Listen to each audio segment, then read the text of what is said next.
Okay, everyone, thanks so much for being here. We're going to go ahead and get started for the evening. Give me 1 second here, and I'm going to upload this evening's agenda into chat, just in case anybody wants to follow along. Let's see here. Okay, perfect. So there that is. Otherwise, we have a pretty full agenda. We have 2 zoning items tonight. We have a couple of topics we want to chat with everyone about. So we will jump right in. First and foremost, we won't have our treasurer's report tonight. Eric was unable to be here, but no worries. He will have both this month's and next month's available to discuss at next month's meeting. So without further ado, we are going to jump right into zoning. I'm going to give the floor over to Tate, who is our zoning chair. We have 2 presentations, as I said, each will have 15 minutes allotted. And during each presentation, we will spend the first 5 minutes asking the applicant to present about their variances, the second 5 minutes documenting questions folks have, and the final 5 minutes asking the applicant to respond to those questions. So if you do have questions, please let Tate type those into the screen, and then we'll have them all answered at once rather than going back and forth, just to save time. So Tate, take it away. All right, everybody, good evening. Like Jess said, my name's Tate. I'm the zoning chair, and we have 2 zoning applications to go over tonight. The first one we have, I'm just going in the order that we received them, and the first one we'll go is 1374 South 5th Street. It looks like the owner and applicant is Clearview Property Management. I'll let them take it away from there.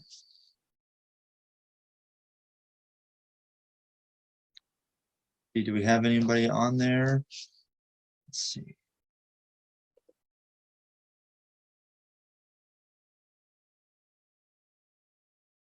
Looking at the names tonight, it does not appear we do. Yeah. So if you want to go to the other one first, Tate, we'll give them some time. And if they aren't able to make it, we will table it till next month.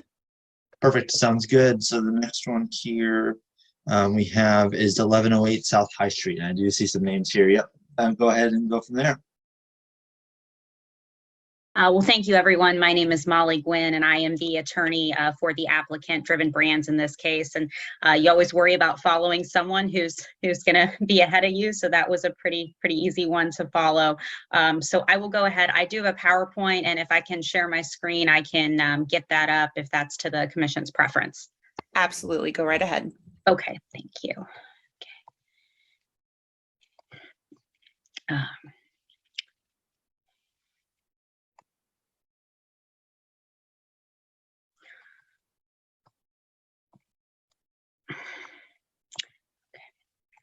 So as I said, my name is Molly Gwynn, and I am the attorney and the agent for the applicant Driven Brands. And we are here seeking this evening 4 total variances.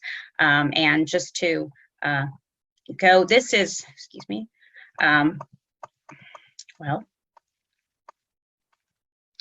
okay. So I'm typically used to having 2 screens here, so bear with me, my apologies. So this is the property at issue right here, and the site is presently an empty and vacated Long John Silver's, and it is not in use presently. There's nothing operating there. This is in a C4 zoning district. We are going to comply with that C4. It is a commercial use that we're seeking, and it is a drive-through oil change facility. That's what Driven Brands does. They operate these all over the country, and they presently have applications for the same type of use pending in Toledo, Sandusky, and Sydney, Ohio. So they're very familiar with these operations. And again, that's High Street right there. And right there is Thurman Street. So that is the site, and that is just an image of Google Earth as the site kind of presently exists today. Again, we do have 4 variances that we are looking for this evening, and these are all just to allow us to operate with our proposed use as we have it. And I'll go ahead and share some images of the elevations for what the building will look like, as well as what the proposed use is. So the first, I just wanted to go ahead and show, this is a site plan right here for the building. Our building square footage is anticipated to be slightly less than the Long John Silver's that's presently operational there. And we are seeking, the first variance is to go ahead and permit circulation for vehicles between the right-of-way and the newly proposed structure. So we do have one entrance here off of Pearl Street. It's sort of in the back of the building. And then users of the oil change facility enter through there, pull in through here and then exit. Their egress is also through there. So that is the reason that we do have the proposed variance there to permit the circulation for the vehicles at the building. So that's the first variance that is proposed here, and that's sort of detailed with those arrows on my little site plan that was also submitted here.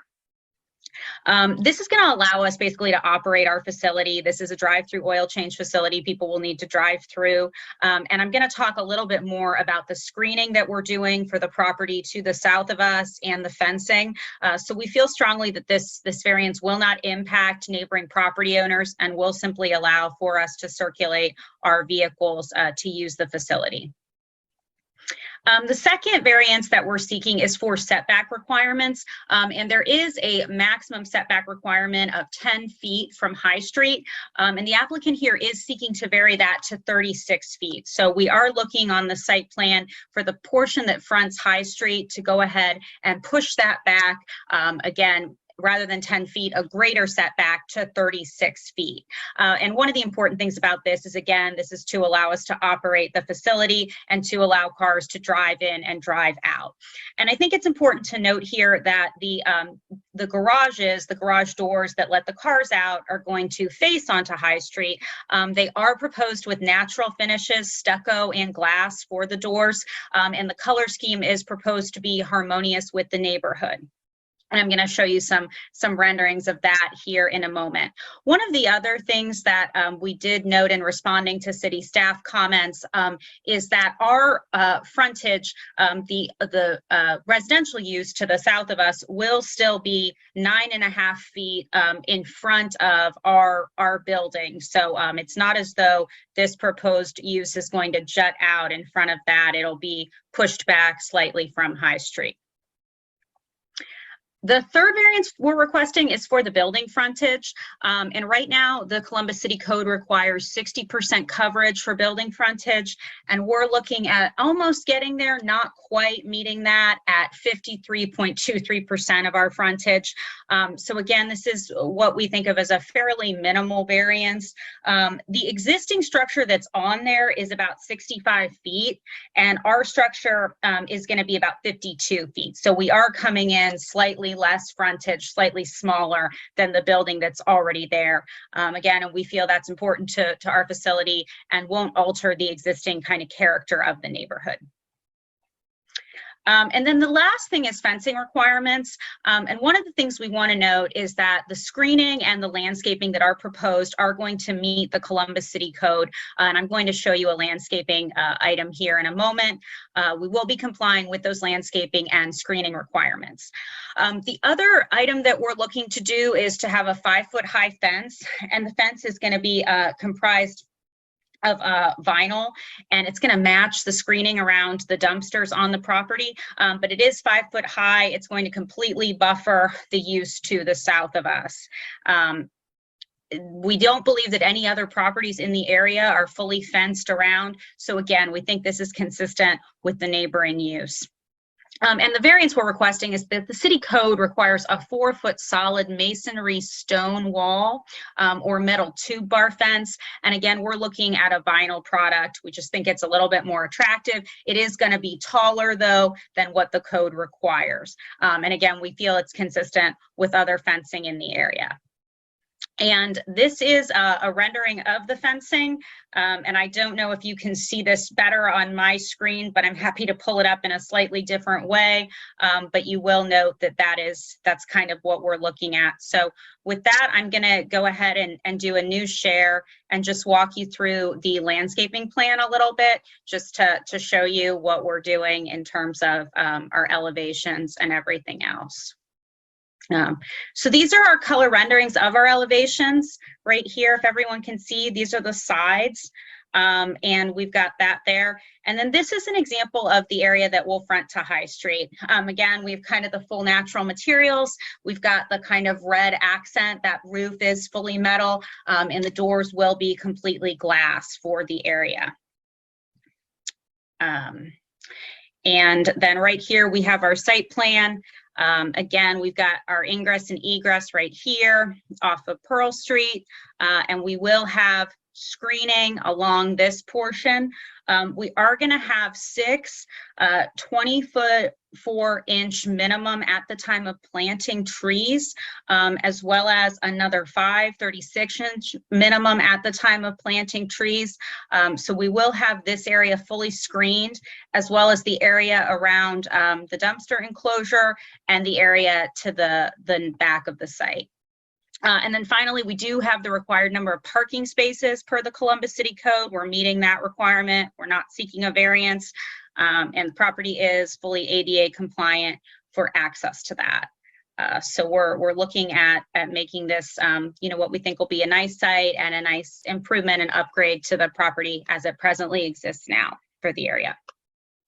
And so with that, I'll go ahead and take, any questions that you might have regarding these 4 proposed requests.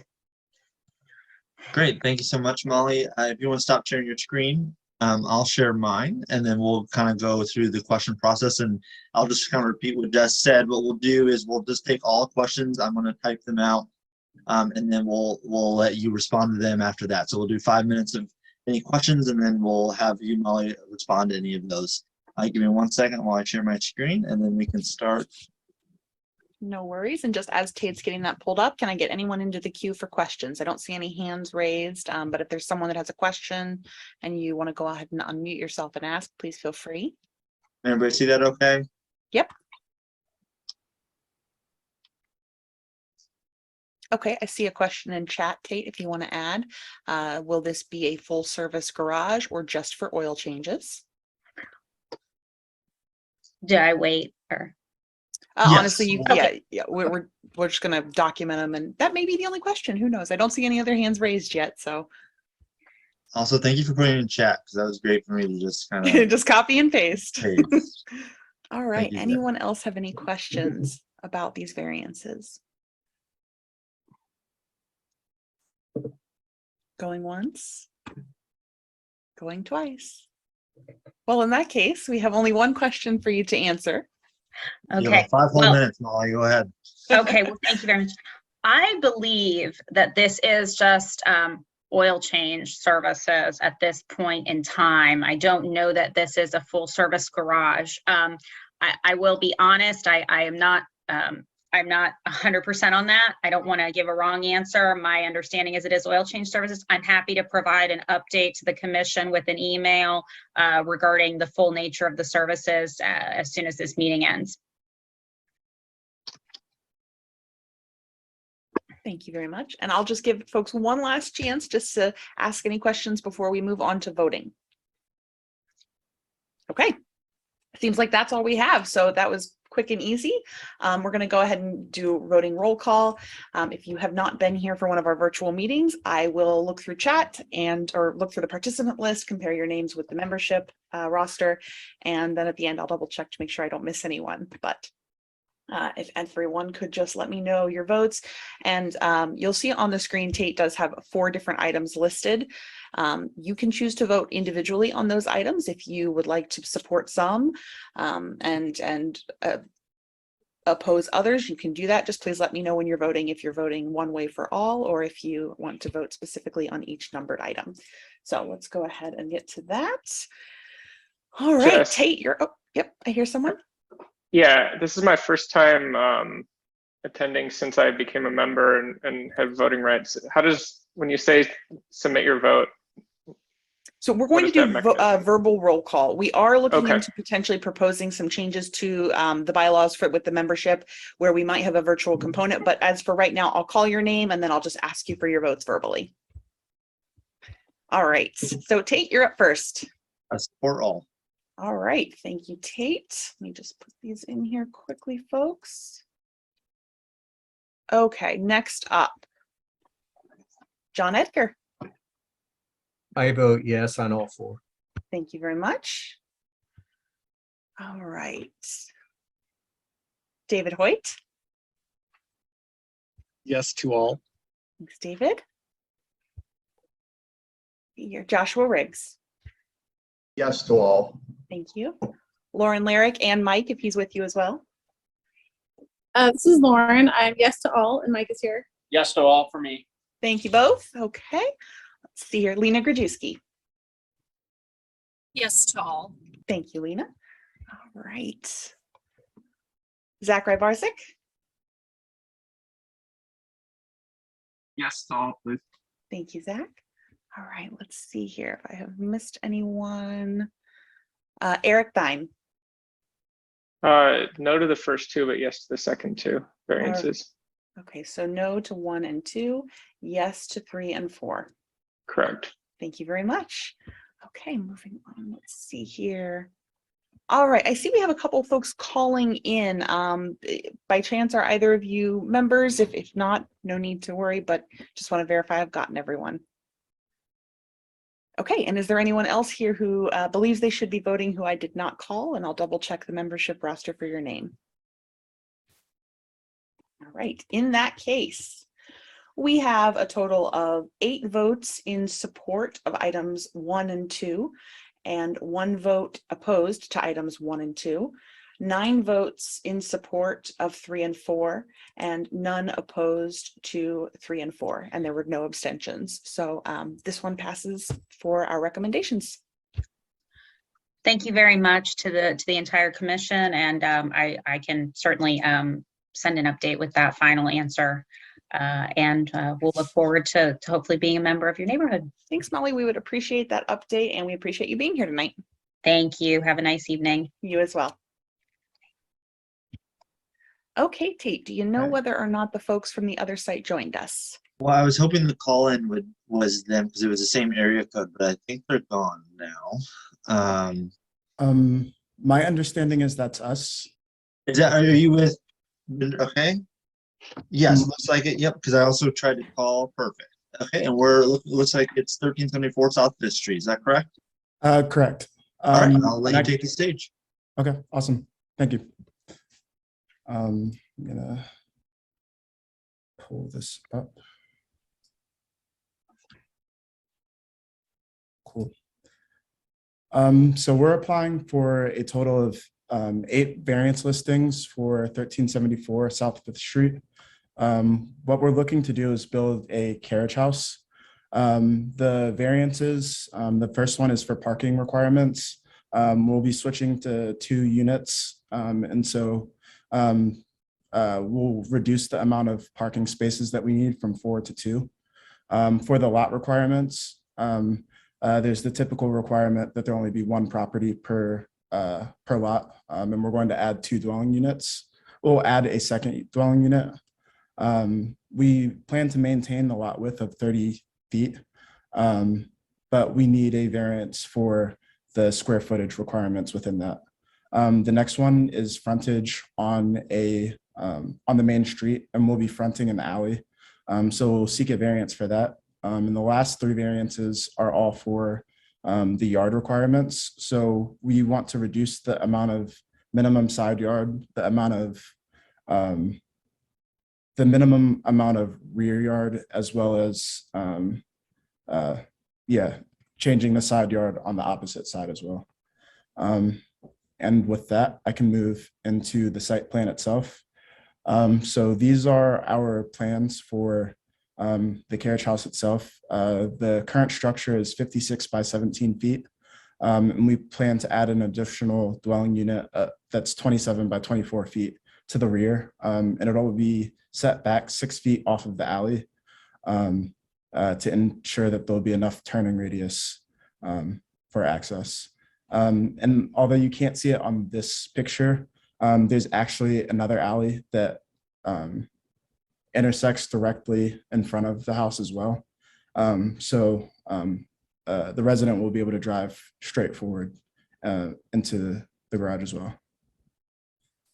Here is an elevation, and this is that same elevation with a little bit more detail to show you what things will be looking like.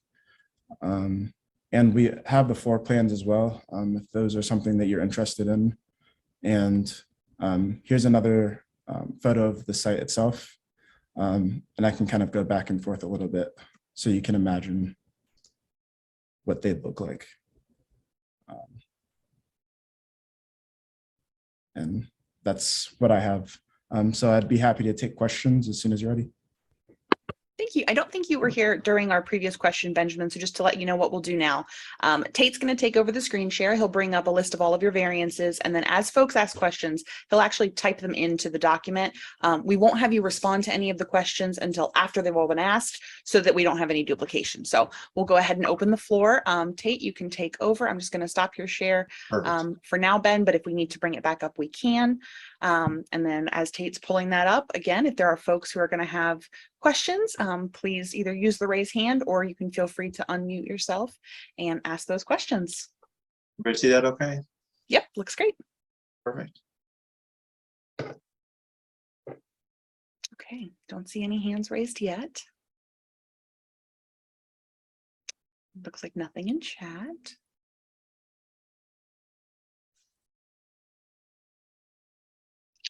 I have a question about number 3. Go right ahead. I guess what makes that a variance if it's maintaining the current lot width? Is that just because it's This is an older? existing condition variance. Is that right, Benjamin? Correct. Okay. Okay. Yes, we will actually see those a lot, Eric. As folks come through, you'll probably see more of them because of the way our neighborhood is structured and the fact that a lot of our lots are not up to what the current code is or setbacks for existing properties.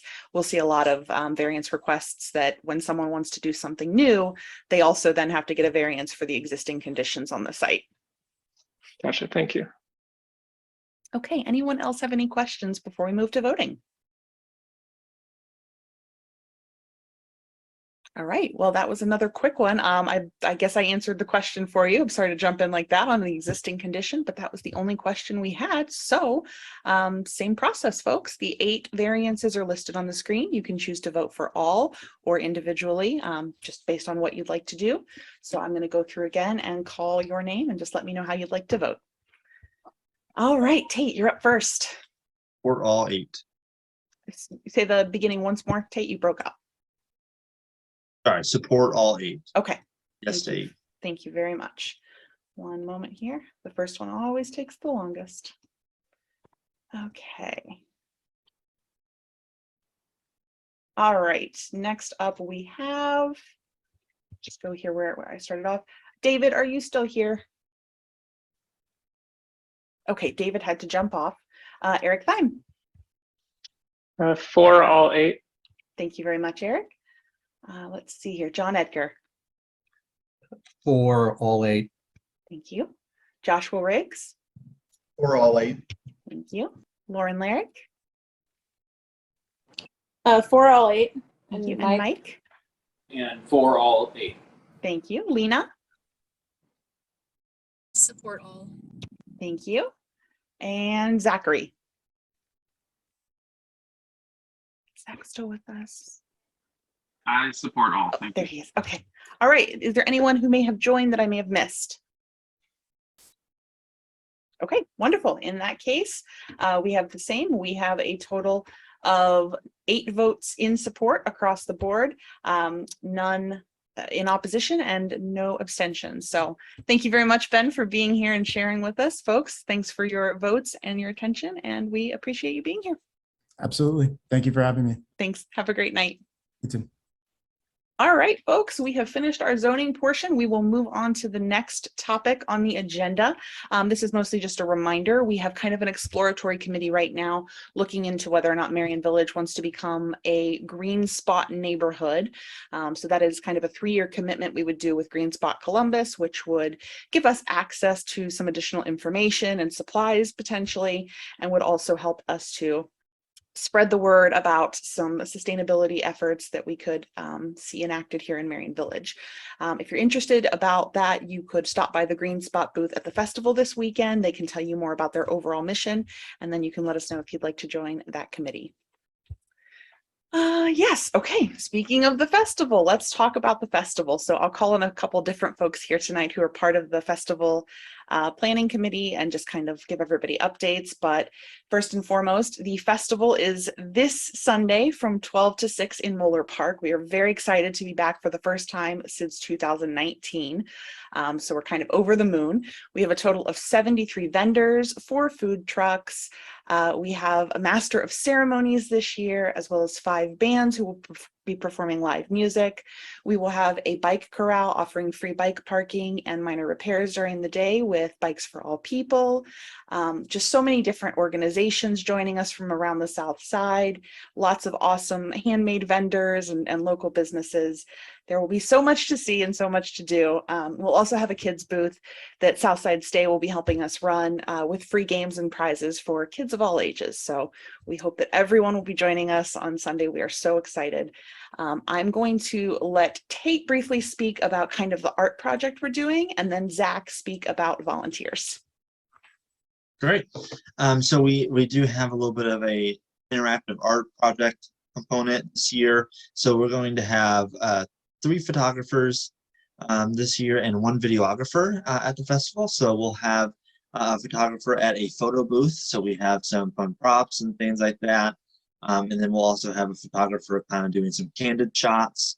And then we'll also have a videographer kind of taking video throughout the day on Sunday. And what we'll do with that is that we're looking to do some type of art project with a collage, really showcasing all of you guys' beautiful faces and all the faces of Merion Village, and so that we can use that as like a little art piece. We're still looking at the details of what exactly we want to do, but we're looking and doing some type of canvas project there. And then with the video, we thought that'd be a really cool thing. We had an application come up of a videographer, and he had some really great work. So we're looking to have a video of the whole festival and really show how much fun it really is. So we'll also be looking at possible marketing materials in the future events that we could use these photos for. Awesome. Thank you so much. And Zach, talk about volunteers. Hi, thanks so much, everyone. We have a wonderful turnout of volunteers who have signed up so far. I think total we need about 52 or 54 volunteers. We just added a few extras today, and we're approaching about 40. So what we really need, folks, if you have friends or family who are interested in coming to the festival, but maybe weren't considering volunteering, we'd love to have folks who are willing to stick around at the end or at 6:30 until about 7:30, 8 o'clock to help tear down. If you're willing to do that, Jess, thank you so much for dropping the link.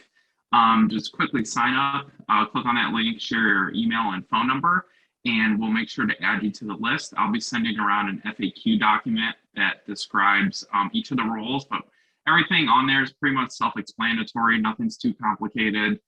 We'd just love to have you there if you're already planning on coming to the festival. If you can donate an hour, 2 or 3, we'd love to have your help. Thank you. Thank you so much. And thank you again for coordinating this aspect for us, Zach. It's always quite an effort to make sure we have enough volunteers for this big event. So we appreciate you helping us do that. The last couple things I'll mention about the festival is that 2 of the other components we have. This event is a fundraiser for the association, so we will have a silent auction, which is very popular every year, and a 50-50 raffle. And for the first time, the 50-50 raffle is actually being conducted online, so you can actually start purchasing your tickets for the raffle now. The raffle will end at 6 p.m. with the festival, and then a winner will automatically be drawn from the system for the winners. So whoever wins that pot will split all of the income from raffle ticket sales down the middle with the MVA, and we will cut you a check with your winnings. So the more people who participate in the raffle, the bigger the pot, and we hope everyone will join in on that. The silent auction is live. We have a total of 40 silent auction listings, thanks to the very generous donations from organizations and businesses around the South Side specifically, and then even some around the city outside of the South Side. So please go check those out. I just posted links in chat for both the raffle and for the silent auction. You can bid on silent auction items up to 5:30 on festival day, at which time everything will automatically close and winners will be notified, where you can then pick up your winnings at the festival booth between 5:30 and 6:15 that night. So very excited about those things. Please share far and wide. We're so excited to have all this to share with you, and we cannot wait for the festival. So, and even if it rains, just going to throw this out there, we will still be there. This is a rain or shine event. So as long as conditions are not dangerous, the festival will go on, and we hope to see you in your rain boots and umbrellas. So, All right, one moment. Let's talk briefly about the autumn yard sale. So we have 2 yard sales a year. The autumn yard sale is coming up on Saturday, October 1st. If you live in Merion Village or have a business in Merion Village and you'd like to register that location as a yard sale location for the day, you can go over to our website and do that through the 22nd of September. So that is a Thursday. That is the cutoff. We've always got stragglers after the cutoff date asking if they can be added, but we start that map preparation pretty quickly so that we can share it with folks a week earlier. So if you think you want to be part of the festival, the yard sale this year, please make sure you get your registrations in soon. Members of the association register for free, so another perk of membership. And if you're not a member, you can register for $5. All right, so we have a conversation to have with folks. We're going to kind of start it tonight, and then there will be some ongoing conversation about this as well. For those of you who are not familiar with Lena, she is our current secretary. Lena has been on the board now for 2 years, Lena? Is it more than 2 years? I've lost track of time. I actually have two. I'm not totally sure now that you mention it. Lena has been with us for at least 2 years, I think. She joined the secretary when we had a vacancy originally, and then last year during the elections ran again. So she has been serving since that time as well. Lena does own a property here in Merion Village and lives here as well. She will continue to own her property, but she is moving to our neighboring Hungarian village in October. Lena, is that right? Yes. In October. Okay.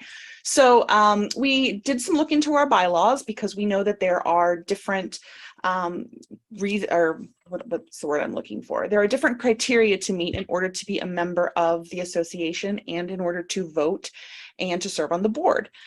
Anyone can be a member of the association, but in order to be able to cast a vote, you must own a business within Merion Village, or you must live within Merion Village.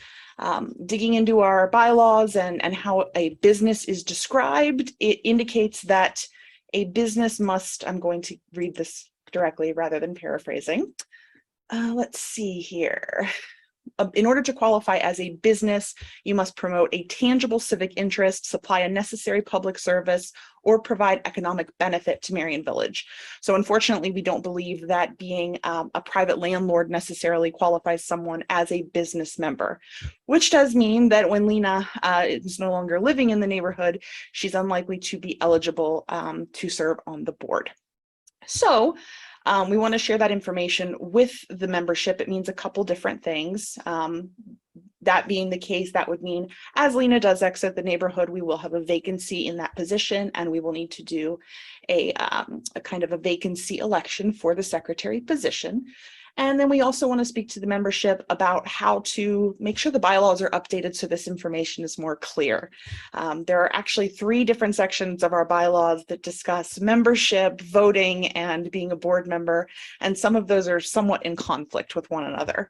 So we want to make sure that this is not more difficult for future board members and membership, and that it's very clear for everyone involved. So what we're going to be looking to do is presenting this to the membership, asking how the membership wants to proceed, what you would want to see in a situation like this or similar, and then making the changes to the bylaws based on that. I've spoken a lot. Just a moment. I have a couple of questions. Yes, please. Are you planning on having like an open discussion here, or? Yes, absolutely. Okay. This is, we had a discussion at our last board meeting, but this is obviously a very new scenario that none of us have ever really encountered. So Lauren, thankfully, with her lawyer brain, kind of looked at the bylaws for us to offer her opinion of, how to interpret those areas. But again, there is ambiguity. So please, all questions, comments, they are welcome. Yeah. How do people feel about even possibly changing or amending the bylaws to saying any property owner of any kind? That would do 2 things. One, it would limit the ambiguity and kind of just vagueness of economic. I forget what words you said, but economic. Let's see here. Not development, but I don't want to say prosperity. That's not it, but economic something gain. Let me see where I can find it. All right, again. Jess, I'm just making up stuff now. No. It's very, it's bylaw language, right? So it's a little wordy. Tangible civic interest, supply a necessary public service, or provide economic benefit to Merion Village. Now, something I will share with you, Bob Lichty was actually here earlier, and it looks like he's no longer here. Oh, wait, no, Bob, you are still here. Bob, I remember when I first joined the association, correct me if I'm wrong, that there were folks who shared that earlier in the association's development and kind of formation, that part of the reason the bylaws exist as they do with respect to who can vote, who can hold office, is because there were concerns that maybe a developer was going to attempt to come into the area, buy up properties, and then have a lot of vote opportunities, and essentially be able to overpower the voices of, you know, maybe residents in the community. Am I misquoting kind of that, Bob? No, we had a specific situation where we didn't really have much in the way of restrictions on that. Pretty much anybody could join who supported the neighborhood. So a particular developer did recruit a bunch of folks who joined right prior to a vote, and then it skewed the zoning vote. And so the feeling was, well, we really need to be more careful with this. Okay, I thought I remembered that correctly.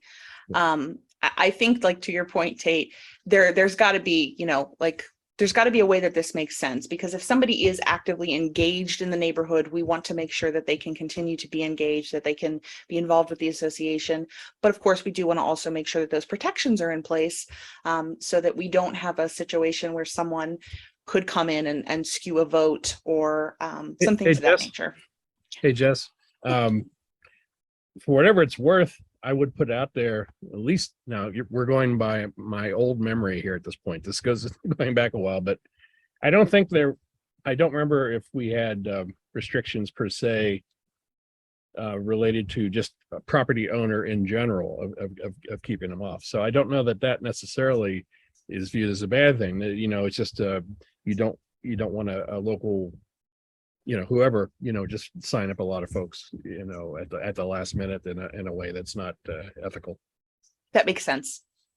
Yeah, I didn't really think about that. That's a good point. I mean, it's a very good point.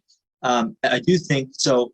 Is Lena planning, or people, even if we're not just looking at Lena's situation, but looking to rent the household or the property in Merion Village? Yes. So like my property in particular, it's a duplex that I've lived in for 3 years. So I'll just be renting the unit that I'm now living in, and maybe we'll return at some point in the future. We'll see. Well, again, and Lauren, correct me if I'm wrong here, but I mean, isn't housing could be considered a public service to the community? I mean, could that be considered a public service? I think housing's a public service. Well, so I would say, and this is, I think it's arguable. That's where the language isn't really clear and the bylaws. And my view, renting an apartment, like, no, but I understand why. I think you can make that argument. So it's not really clear. Okay, I could see a path where we could, and maybe I'm just arguing for arguing's sake. I just feel like we could make maybe it more clear in that point, but I don't know. If we're okay with this, then that's fine. I just feel like we could also make arguments here of what a public service is, even if we make that more definable in the bylaws. And I think that the clarity and the definition is really the key here. You know, this situation obviously is impacting Lena immediately. But even if it were not, even if there were not a person and we were just, let's say, doing a bylaw review and we discovered kind of the fact that it wasn't very clear in these 3 sections that we look at, I think in general we would need to look at this and say, yeah, this needs to be more clear. You know, I can't speak for the membership as a whole as far as what people do want, but I think that that's pretty much where we're going with this, is that we are going to share this information with the membership, ask for feedback, and then once we know what members want to do and how members want this to work, do you want a landlord to be considered a business owner that could serve on the board and that could vote in discussions, even if they weren't serving on the board, or do you not want that? You know, what do you want to do with property owner versus actual resident in the neighborhood? And I think once we have those answers and we know what members want to do, then we can make some proposals for the language change, and then of course go through the entire process of what it actually takes to change our bylaws language, which is a bit of a process, but you know, it's that way for a reason, to make sure that everything is done in the best way possible. Hey, Jess, just a quick question. Don't we have an annual bylaw review? It's not annual, it's every other year. Let me check. I believe it's in odd numbered years. So last year we had just had the review previous. And so we asked the membership to vote on whether or not we needed to review last year. Folks voted that we did not. So that would mean that we are on track to do a review per a full review per the process with a committee next October. Okay. Anyone else have any thoughts or just kind of comments? Again, we're going to be sharing this with everyone and doing a notice to the membership so we can figure out how folks want to proceed. But just want to make sure I capture everyone's comments as we kind of go into this discussion. Jess, I had one thought. Yeah. It could be a little bit weird of a compromise, but I think it would address at least the immediate concern with Lena and the thing that Bob brought up with the developers coming in.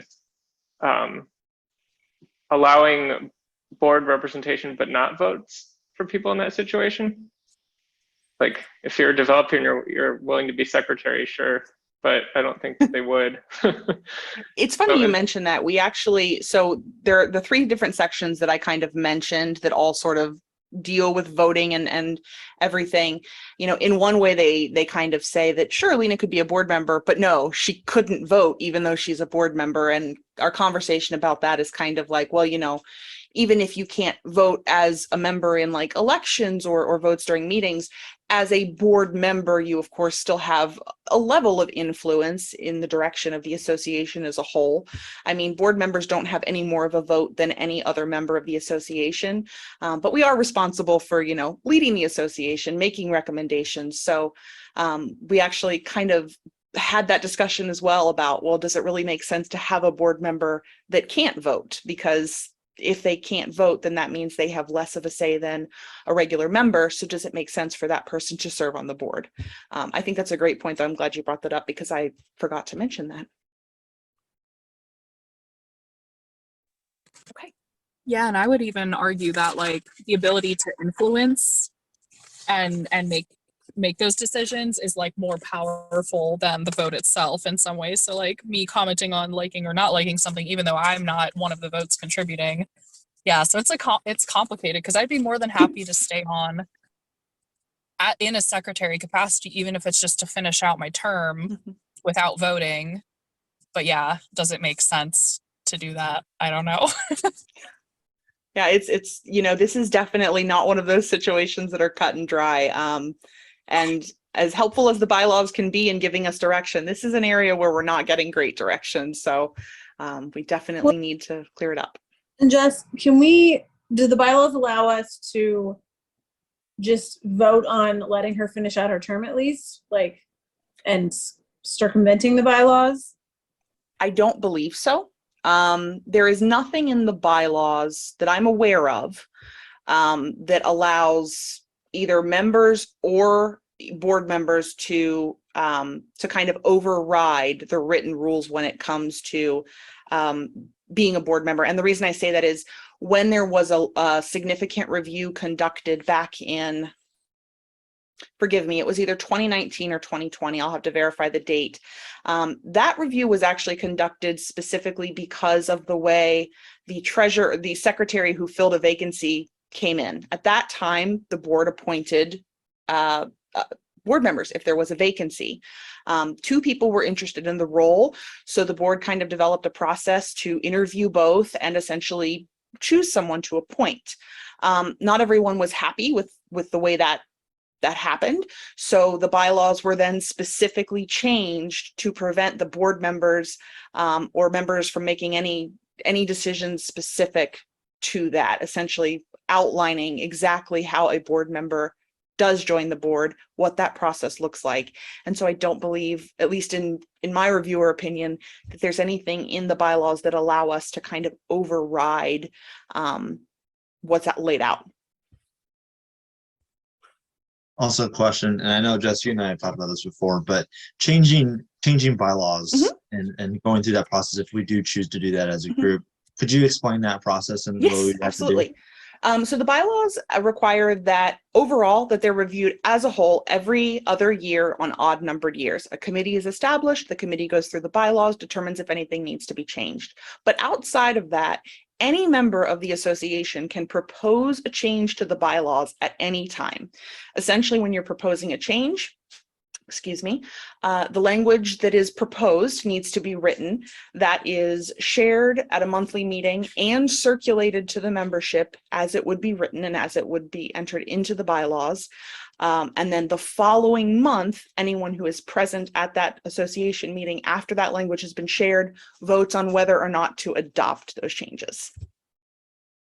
So it's a little bit of a lengthy process, but it can happen at any time. So for example, Tate, we kind of did speak about this because we are talking about the process of asking folks to vote on a change when it comes to voting and how voting can be conducted.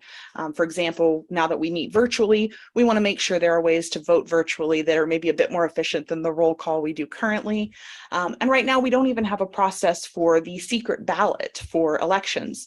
We haven't had a situation where there's been a competition for a board seat, but if there were, I'm sure folks would want the opportunity to have their secret ballot to vote. So we know that we're going to be proposing changes for that already. And again, any board or any member of the association can come in at any time and present a change to the membership to vote on.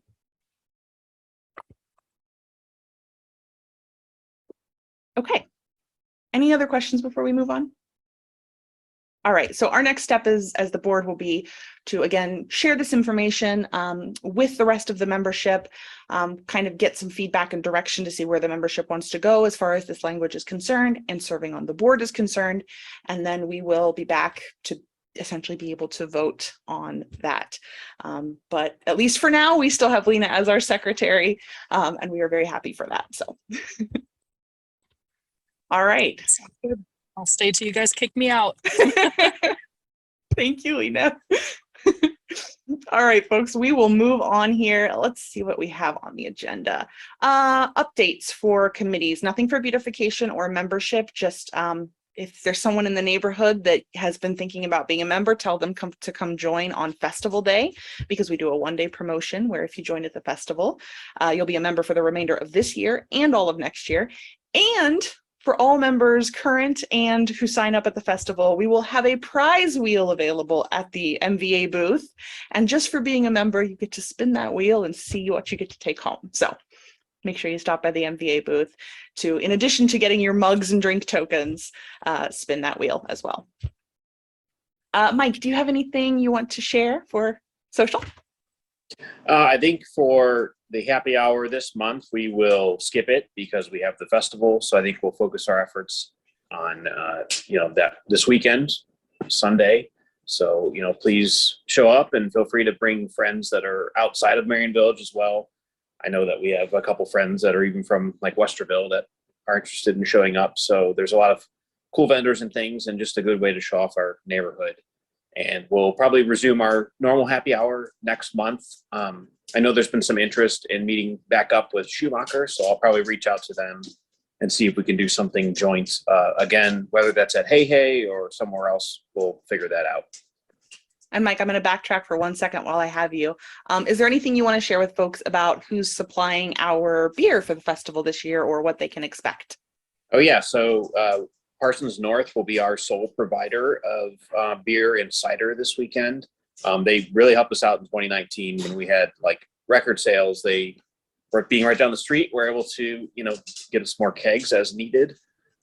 So I believe this year we're going to have an IPA, a Kolsch, and then a cider. So hopefully that kind of gives everyone an option of something that they might like, even if they're not strictly beer fans. Awesome. Thank you for that. And just a quick shout out. Not only did Mike coordinate our beer vendor for this year, but he also did all of the work on getting the permits. He's picking up the barricades for the road, getting us a generator. So Mike has been a huge help this year, as always, on the festival committee. And quite literally, we would not have been able to, even host the festival unless you had done those things. So thank you, Mike. Happy to help.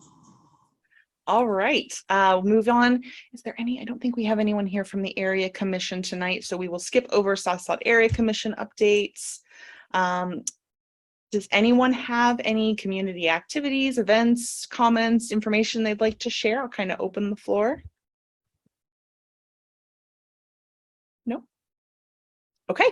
Well, then you know what I'm going to say. We will see you all at the festival this Sunday, rain or shine. So excited. We cannot wait. And we appreciate you being here tonight as well. So thanks so much, everybody. We'll see you Sunday. Bye, folks. Thanks, bye. Bye.